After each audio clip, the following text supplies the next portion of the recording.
დიახ, რესპუბლიკის მოედანი არის ის ლოკაცია, საიდანაც დღეს უკვე სტუდენტები სინდისის პატიმრების მშობლებთან ერთად დაიძრებიან და დასავლეთ საქართველოში რამდენიმე რეგიონს აითვისებენ. დღეს ისინი წავლენ ქობულეთის, ფოთის და ოზურგეთის მიმართულებით, სადაც დაარიგებენ გაზეთებს, სადაც სინდისის პატიმრების წერილები იქნება და ამ კამპანიის ფარგლებში სტუდენტები შეეცდებიან, რომ რაც შეიძლება მეტი რეგიონი აითვისონ იმისთვის, რომ უპასუხონ ქართული ოცნების დეზინფორმაციულ კამპანიას. თუ რეალურად რის გამო არიან ეს ადამიანები დაკავებულები, რატომ იხდიან სასჯელს და რომ ერთადერთი მიზეზი რის გამოც ისინი დღეს ციხეში იმყოფებიან, ეს არის საქართველოს ევროპული მომავლის დაცვა. შესაბამისად, დღეს სწორედ რესპუბლიკის მოედნიდან გავა ავტობუსი და ახლობით 40-მდე სტუდენტი ჩავა დღეს რეგიონებში, თუმცა ბუნებრივია ამ ლოკაციებით არ დასრულდება მათი საინფორმაციო კამპანია. შეეცდებიან, რომ მთელი საქართველოს მასშტაბით, როგორც აღმოსავლეთ, ასევე დასავლეთ საქართველოში დაარიგონ სტუდენტების,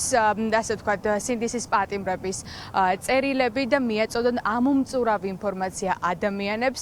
აუცილებელია ასევე, როგორც თავად ამბობენ, იმისთვის, რომ აუცილებელია ისიც, რომ თბილისი არ იყოს მხოლოდ პროტესტის ცენტრი და რომ ადამიანები რეგიონებში, სხვა დიდ ქალაქებშიც გამოვიდნენ და გააპროტესტონ ქართული ოცნების ანტიდემოკრატიული პოლიტიკა.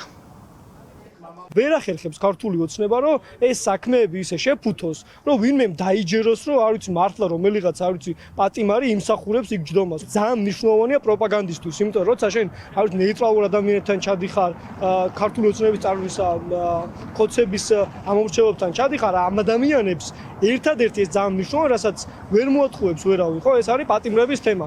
ამიტომ ესეც ძალიან მნიშვნელოვანი მგონია, რომ მშობლებთან ერთად სიარული ამ ადამიანებთან და როცა აი მშობლები საკუთარ შვილებზე, საკუთარ არ ვიცი ქრებზე, ოჯახის წევრებზე უყვებიან, ხო, ამ ადამიანებს, ეს ხალხი უფრო მეტი პოზიტიური დამოკიდებულებით არის და პროტესტის მხარდამჭერები ხდებიან. პროპაგანდა ყველგან ძლიერია, თბილისში ნაკლებად, მაგრამ ანიშნავს თბილისში არ არსებობს და თბილისში ვხედავთ მოტყუებულ საზოგადოებას, მაგრამ უფრო მგონია, რომ ეს უფრო ძლიერია რეგიონებში.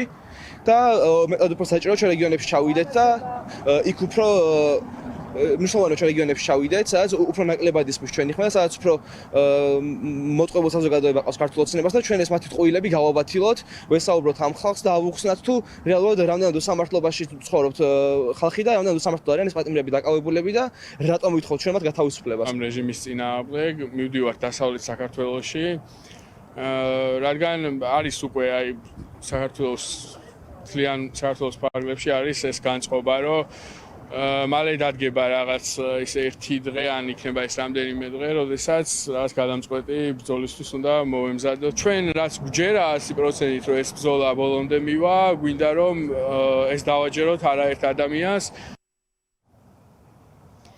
თავისუფლების ხმა ციხიდან ეს არის გაზეთის სახელწოდება, რომელსაც სინდისის პატიმრების ოჯახის წევრები, დედები და სტუდენტები ერთობლივი კამპანიის ფარგლებში დაარიგებენ დასავლეთ საქართველოში და შეეცდებიან, რომ ქართული ოცნების დეზინფორმაციული კამპანია გაანეიტრალონ და მიეწოდონ მათ ამომწურავი ინფორმაცია, რატომ იხდიან ახალგაზრდები სტუდენტების სასჯელს წლების განმავლობაში ქართული ოცნების პოლიტიკის გამო ციხეში.